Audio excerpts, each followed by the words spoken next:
Hi everybody. Do you guys remember back in, I think it was 2014, when it was Kafka Winston World's channel? I think that was her name at the time. But she went out to the Georgia Guidestones and found that they had inserted this cube into it. And then I think it was like a month later, maybe 6 weeks later, um, some people came out and pulled it down and chipped it into pieces and started handing the pieces out to everybody. I always wondered what exactly that was about. And then I saw this. This is RSE's channel, and he's been in Jerusalem lately.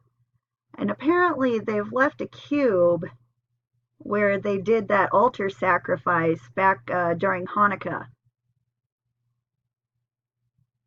Um, I'll leave the link below if you haven't already seen it.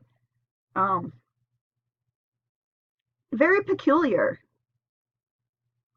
But anyway, I just thought I'd share. Um, Thank you guys for watching. Love you. Bye.